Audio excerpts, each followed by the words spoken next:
Mga kababayan, magandang araw po ng linggo, October 6, 2024. Meron po tayong update sa lagay po ng ating panahon. Pero before that, huwag niyo po munang kalimutan i-like at i-subscribe po ang ating YouTube channel and pahit na rin po ng notification bell para ma-notify po kayo sa mga susunod po natin na weather update.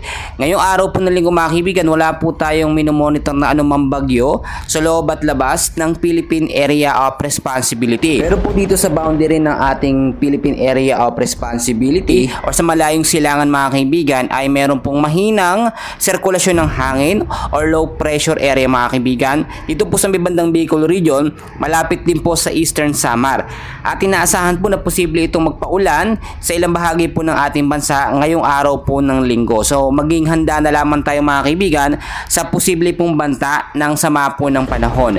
Pero ngayon po makakaranas po tayo ng maaliwalas po na panahon, especially po sa Metro Manila. So forecast weather condition tayo mga kaibigan. Dito pa rin po sa area ng Bicol region, Visayas at Zamboanga Peninsula. Asahan po natin ang maaliwalas na panahon. Pero pagdating po sa may hapon, pagdating sa gabi, posible po magkaroon ng mahina hanggang sa posibleng malakas na pag-ulan dahil pa rin po yan sa ITCC or Intertropical Convergence Zone. Napapansin naman natin bandang hapon mga kaibigan ay nagkakaroon po ng bugso ng isang malakas na pag-uulan dahil po sa ITCC yun mga kaibigan. Dito naman po sa Ilocos region, kasama pa rin po ang Cordillera, Cagayan Valley at Central Luzon. Asahan po natin ang aliwalas po na panahon sa umaga. Pero pagdating po ng bandang hapon hanggang sa gabi, posible pong maulap na kalangitan at mayroong mga isolated light rains and heavy rainfalls po ang ating posibleng maranasan dahil pa rin po yan sa ITCC easterlies at may ilang mga localized thunderstorm din po tayo na minomonitor.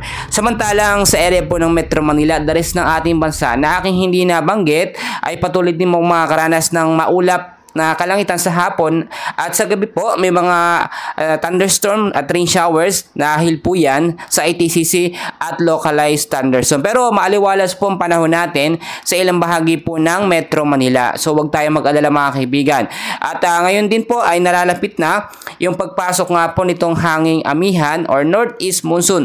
Siguro naman po napapansin natin pagdating po ng umaga, malamig po ang simoy ng hangin. Especially doon po sa mga mabubundok po na area, sa mga mountainous area, malamig na po yung hangin dyan. Dahil nga po nagsisimula na rin ng pagpasok ng northeast monsoon. Ito po yung malamig na hangin na nanggagaling po dito sa may bandang silangan po ng Siberia at China at umiihip po papasok dito sa Southeast Asia at tinatamaan po na hanginan ang bansang Pilipinas po. So kahit papaano mga kaibigan, northeast monsoon, maganda na to, medyo malamig yung panahon, pero asahan pa rin po natin na posible pa rin magkaroon ng mga sama na panahon or bagyo within the next 2 weeks. Ganahin po sa pagkatala ng pag-asa, ngayong month po ng Oktubre, 2 hanggang 3 bagyo ang posible pong pumasok sa ating Philippine Area of Responsibility.